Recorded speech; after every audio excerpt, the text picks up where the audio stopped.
Hi, you're here with Lucinda at Homesteading with Blue Sky Ranch. Today I'm going to show you how to make homemade butter using cream directly from a cow, or if you want to, you can buy cream from the store. Either way, I'm going to show you how to make cream and not make a huge mess. So I have a different approach than most YouTubers. It may be a little unconventional, but I'm going to show you what works for me.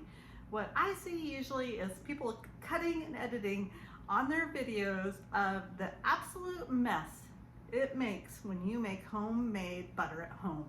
So let's get started. So the first thing you're going to need, obviously, is cream. So I get my cream from my neighbor, and he has a dairy cow, and I am blessed that he brings me up cream. He saves it for me. I throw it directly in the freezer. So I have several containers here, and I've let them come to a thaw, and they've been sitting out, and they're at basically room temperature. The next thing that you're gonna need is, and you don't have to add this, but I like it, is Redmond's Real Salt.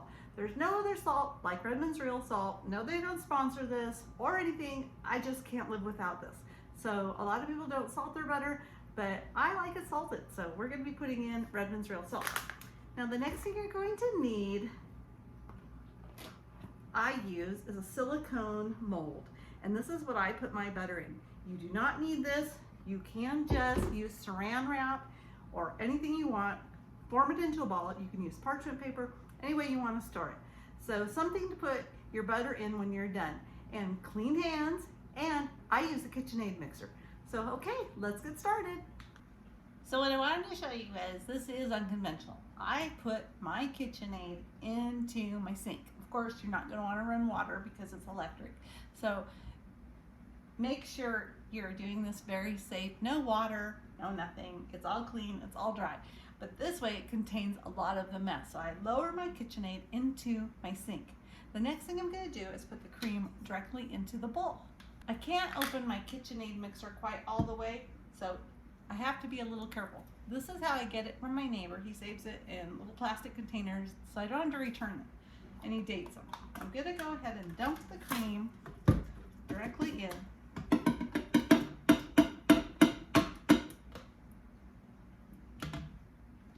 Just like that. From there, I'm going to go ahead and lower my mixer in. And I'm going to go ahead and add 1 teaspoon of salt. This was quite a bit in this one. It was probably about, I want to say it was close to 4 cups.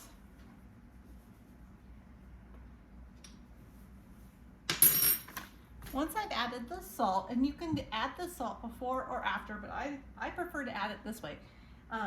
That way I don't have to try to get a really good mixture of the salt. This way I know it's all the way through the butter. If I lose some through the process of the water into the buttermilk, it's okay with me. I'm going to go ahead and lock it. The next thing you're going to need is a big towel. So I'm going to go ahead and cover this after we get it started. Right now I'm going to put it on about, I think that's about halfway, it's about on 4. So we're just going to let it mix up for a little bit. I covered this so it can't splash all throughout my kitchen. I tried this on the counter with lots of towels all over it, a KitchenAid guard, and when it decides to let loose the liquid of the butter, it finds ways and still gets all over the place. So this works for me. Okay, so we're gonna let it mix for a while, probably a couple minutes at this speed. So you can see right now it's looking really nice. It's almost getting to the stage where it would be whipping cream. So I'm gonna go ahead and turn up the speed. We're now at about 6. We're gonna do this for a couple minutes.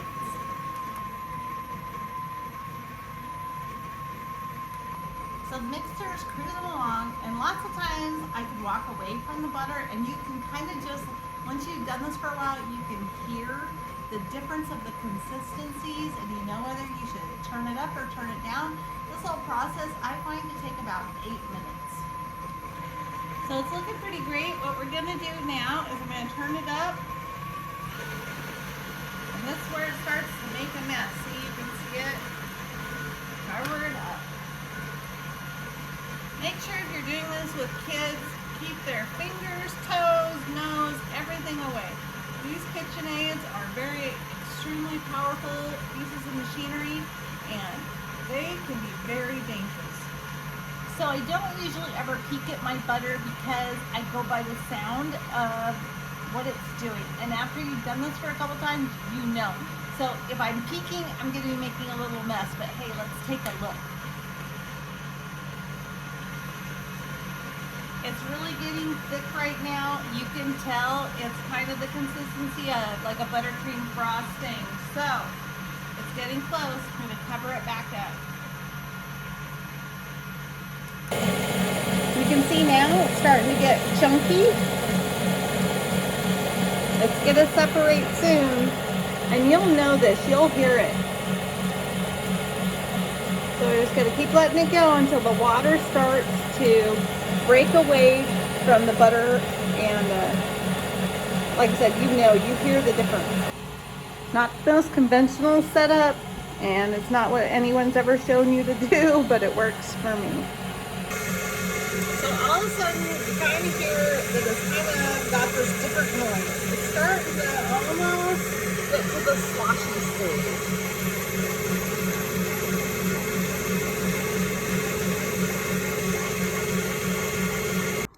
So I'm at about 7 minutes, and what I'm going to do is I'm going to scrape this into the bowl. So we're going to go ahead and scrape it down in there.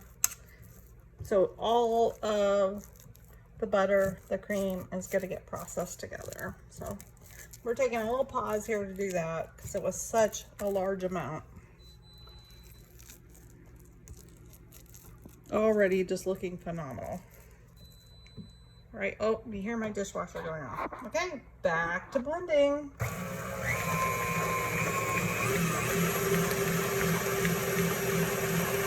You can see here the consistency has changed.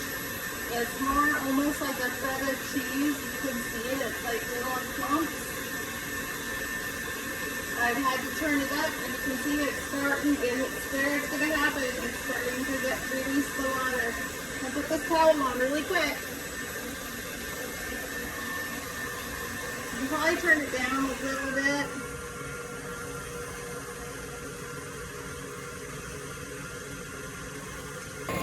Okay, so I've gone ahead and I pushed it all down with my spatula. It's getting very wet. Gotta go ahead and cover it up. This was so we don't make a mess. It's all covered. I'm gonna let it go for probably about 30 seconds and then we're done. So here it hit its level where I know it's done. It starts to stick inside the blender attachment here, and you can see it all turn to beautiful little chunks. So what we're going to do here, we're going to go ahead and squeeze all the water out and put it into the molds. So now I take it into the sink, and you're going to want some clean hands, and you just want to make it into a big ball. So I'll do this first this way because I want to keep this buttermilk, and you can use the buttermilk in your cooking. You can use it in mashed potatoes. You can use it in pancakes. Anything that calls for, if you have a favorite cake recipe that uses buttermilk. And you just press those curds into each other. Some people use cheesecloth. I've literally tried cheesecloth and I don't like it. It's sticky and it makes a mess. So I just get right in there with my hands and press.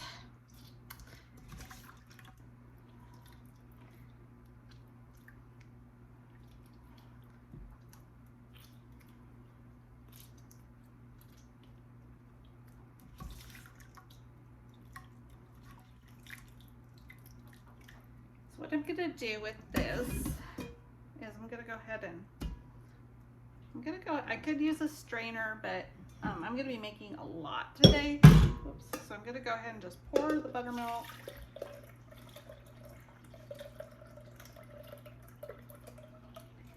In there, and you see a little bit in there, and I'll put it through a fine strainer next, but we're gonna go ahead and we're gonna do a little more squeezing.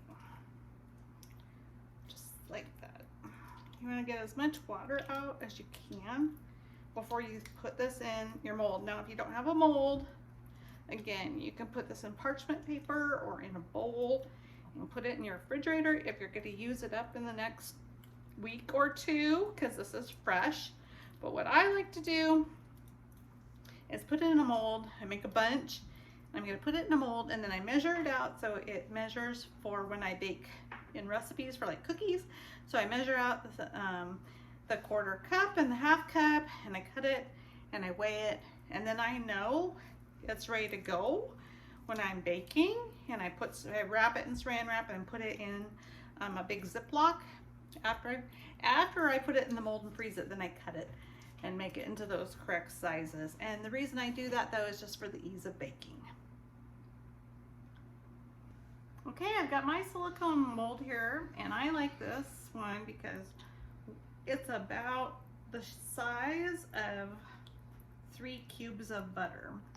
So I'm gonna push that in there just like that. You can see there's no water left, very little. Okay, a little squeezed out there. That's very little. Whoops, I hit my dishwasher. Okay.